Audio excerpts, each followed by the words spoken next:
Hello everyone, good morning. Welcome back to my channel restart on life.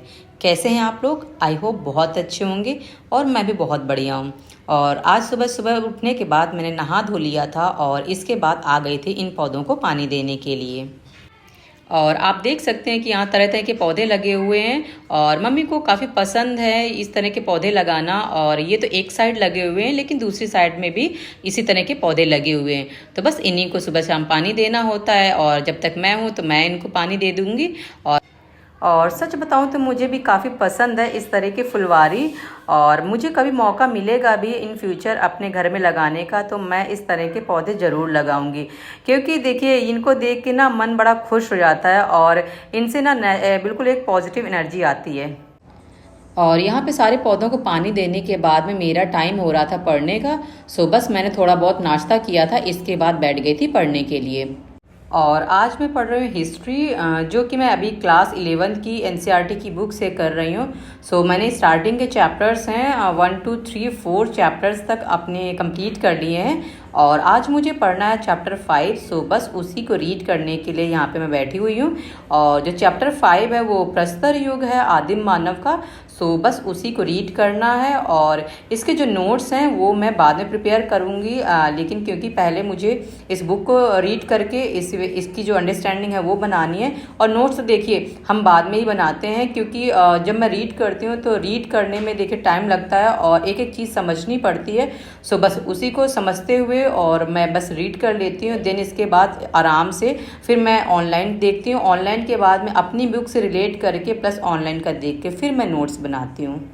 और देखिए इस chapter में जितना भी पूरा पाषाण काल है और मध्य पाषाण काल है, नव पाषाण काल है, इन सबके अंदर की जो डिटेल्स दी हैं वो काफ़ी इम्पॉर्टेंट है। और साथ में जितने भी ईसा पूर्व जो डेट्स दी हुई हैं वो भी बहुत इम्पॉर्टेंट है। और सच बताऊं जब मैं इसको रीड कर रही थी तो मैं एक लाइन को देखिए बार बार रीड कर रही थी, क्योंकि इसमें जो डिटेल्स है ना एक एक पॉइंट्स वो काफ़ी कंफ्यूजिंग भी है, क्योंकि इसमें इतनी सारी डेट्स दे रखी हैं, क्योंकि उन डेट्स को हमें बहुत अच्छे से याद करना है। क्योंकि अगर हम याद नहीं करेंगे तो हमें पता भी नहीं चलेगा कि डेट्स कहाँ से कहाँ जा रही हैं। सो बस मैं भी इसी तरह से करती हूँ, हाईलाइट कर लेती हूँ, लेकिन जो नोट्स होते हैं वो मैं थोड़ी देर बाद, जैसे कि मुझे अभी 2 घंटे पढ़ते पढ़ते हो जाएंगे, सिर्फ इसके बाद जो मैं नोट्स बनाऊंगी फिर बनाऊंगी, क्योंकि अभी तो सिर्फ चैप्टर को पढ़ना है। पढ़ते हुए हम पहली बार तो थोड़ी पढ़ते हैं, देन इसके बाद में उसको हाईलाइटेड करके पढ़ते हैं, फिर इसके बाद नोट्स प्रिपेयर करते हैं। और देखिए ये जो बुक है क्लास 11 की है वो ओल्ड एनसीईआरटी है। और देखिए ये बुक जो है एक्चुअली मुझे काफ़ी मुश्किल बाद मिली थी। मैं जिस शॉप से लेती हूँ हमेशा बुक्स, उन्होंने बोला हुआ था कि ये मार्केट में अभी कम आ रही है, अगर आ भी रही है तो बड़ी मुश्किल से मिल रही है। ये भी मुझे काफ़ी टाइम बाद मिली है। सो आप लोग भी ले लीजिए, क्योंकि ये जो ओल्ड एनसीईआरटी है ये एक्चुअली में काफ़ी इंपॉर्टेंट है। और जो न्यू है वो तो है ही, लेकिन हिस्ट्री में ऐसा हो जाता है कि हमें ओल्ड एनसीईआरटी पढ़ने की भी ज़रूरत पड़ती है। और फ्रेंड्स आप लोग भी अभी से पढ़ना शुरू कर दीजिए, क्योंकि टाइम ज़्यादा नहीं बचा हुआ है। देखते देखते टाइम निकल जाएगा और पता भी नहीं चलेगा। सो इसीलिए पढ़ना शुरू कर दीजिए। और देखिए मुझे कुछ लोग के कमेंट्स आते रहते हैं जो मेरे व्यूवर्स हैं कि दी एक बात बताइए, अभी से क्या हम तैयारी करेंगे तो आगे क्या जो भी दिसंबर में एग्ज़ाम होने वाला है वो हमारा निकल जाएगा। सो देखिए मैं कैसे बता सकती हूँ कि आपका पेपर निकल जाए कि नहीं निकल जाएगा। हाँ, लेकिन इतना बता सकती हूँ कि जिस रेगुलरिटी के साथ आप पढ़ेंगे, कंटिन्यूटी बनाए रखेंगे, तो वो निश्चित ही है कि आपका एग्ज़ाम निकल जाएगा। क्योंकि देखिए कोई भी एग्ज़ाम क्वालिफाई करने के लिए आपकी जो मेहनत है वो ज़रूर रंग लाती है। आप अच्छे से मेहनत करिए, पढ़ाई करिए। और मैं भी देखिए आप लोग के साथ ही पढ़ाई कर रही हूँ और इसी तरह से पढ़ाई करना है और मुझे भी अपना एग्ज़ाम क्वालिफाई करना है। सो बस आप भी तैयारी करिए और यहाँ पे मैं भी तैयारी कर रही हूँ। और यहाँ पे देखिए मुझे पढ़ते पढ़ते 2.5 आवर्स हो गया था और यहाँ पे जो मैं चैप्टर 5 पढ़ रही थी वो भी मैंने बहुत अच्छे से रीड कर लिया था। और अब मुझे जाना है, किचन में कुछ काम है और जो खाने पीने की तैयारियाँ चल रही हैं बस उसी की प्रिपरेशन में मुझे भी लगना है। एक्चुअली कल रात से ही सभी लोगों ने डिसाइड कर लिया था कि उन्हें आज जो रोल्स होते हैं आलू के वो खाने हैं और वो मेरे हाथों से ही खाने हैं, क्योंकि मैं बनाती हूँ तो उनको काफ़ी पसंद आते हैं। और यहाँ पे जितनी भी तैयारियाँ थी वो मेरी सिस्टर ने, छोटी वाली सिस्टर ने और बड़ी दीदी ने कर रखी थी। सो बस मैं पढ़ाई कर रहे थे तो मैंने जब पढ़ाई को स्किप किया था तब आ गई थी नीचे और बस इसी में हेल्प करानी थी मुझे। और अब मुझे ये बनाने हैं और सब, क्योंकि सारे लोगों ने अपना अपना काम कर लिया है और अब मुझे अपना काम करना है और यहाँ पे इन रोल्स को बनाकर उनको खिलाना है। और देखिए घर पे जब बहुत सारे लोग होते हैं तो घर की ही चीज़ें अच्छी लगती हैं, क्योंकि बाहर की जो चीज़ें होती हैं इस समय तो बिल्कुल भी खाने लायक नहीं होती हैं, क्योंकि आलू होती हैं, आपको भी पता है बाहर की चीज़ें हमेशा नुकसान ही करती हैं।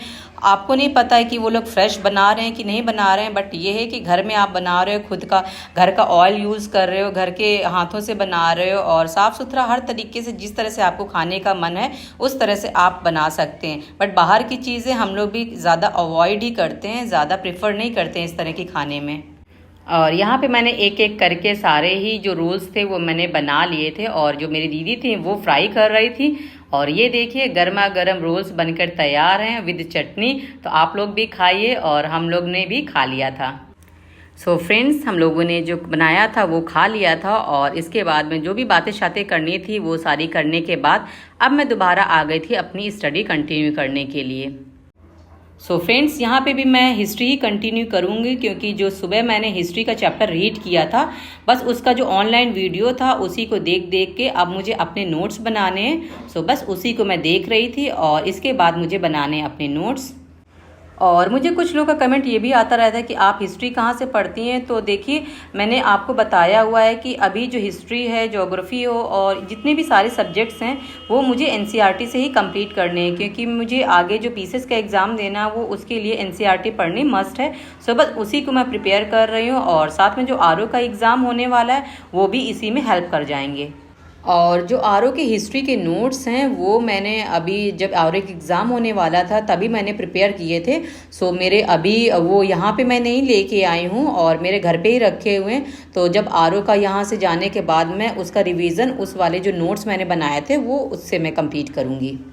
और यहाँ पे भी मैंने जो 2 घंटे की पढ़ाई की थी वो ऑनलाइन ही की थी और यहाँ पे जो सर नोट्स बनवा रहे थे वो साथ साथ में मैं अपने प्रिपेयर करती जा रही थी और साथ में इससे पहले का कुछ जो नोट्स थे मेरे वो रह गए थे तो वो भी मैं यहीं पे साथ साथ कंप्लीट कर रही हूँ। और आप लोग भी इसी तरह से पढ़ते रहिए और अपना सिलेक्शन पाइए। और देखिए मैंने इस तरह के नोट्स तैयार कर लिए हैं और जो कुछ क्वेश्चंस बीच बीच में हो रहे थे उनको भी मैं नोट कर रही थी और जो इनके आंसर्स थे ऑप्शनल बेस्ड वो भी मैं इनको सॉल्व करती हुई चल रही थी। और आप लोग भी मुझे कमेंट करके ज़रूर बताइएगा कि आपकी प्रिपरेशन कहाँ तक पहुँची है। आपने जो आरओ का एग्ज़ाम दिया था उसके लिए आप किस तरह से स्ट्रेटजी अपना रहे हैं और कौन कौन सी बुक्स फॉलो कर रहे हैं। और आप देख सकते हैं कि पढ़ते पढ़ते मुझे टाइम हो गया था, 5 o'clock होने ही वाला था। सो बस अभी मुझे अपनी पढ़ाई को स्किप करना है और आज मैंने पूरे दिन में हिस्ट्री ही पढ़ी है और इसके अलावा कोई सब्जेक्ट नहीं पढ़ा है। सो बस अभी मुझे थोड़ा सा रेस्ट टाइम लूँगी मैं, इसके बाद में एक सब्जेक्ट जो है वो और पढ़ूँगी। और थोड़ा सा ब्रेक लेने के बाद मैं बैठ गई थी हिंदी पढ़ने के लिए। और हिंदी में मुझे ज़्यादा नहीं पढ़ना है क्योंकि सुबह से लेके अभी तक मैं पढ़ ही रही थी। सो बस एक ही टॉपिक मैं कवर करूँगी और क्योंकि मुझे इसमें रिवाइज़ करना है। सो बस अनेक शब्दों के लिए एक शब्द था, बस उसी को रिवाइज़ कर रही थी। और बस आज की जो मेरी पढ़ाई का टाइम रहेगा वो हिंदी और हिस्ट्री ही रहेगा और उसी को मैंने अच्छे से पढ़ा है आज। सो फ्रेंड्स, आज का ब्लॉग मैं यहीं पे एंड करती हूँ। अगर आपको मेरे वीडियो के कंटेंट अच्छे लगते हैं तो प्लीज़ आप मेरे चैनल को सब्सक्राइब करिएगा, लाइक करिएगा और कमेंट भी करिएगा। और मिलते हैं नेक्स्ट ब्लॉग में, तब तक आप अपना ख्याल रखिए। Bye and take care.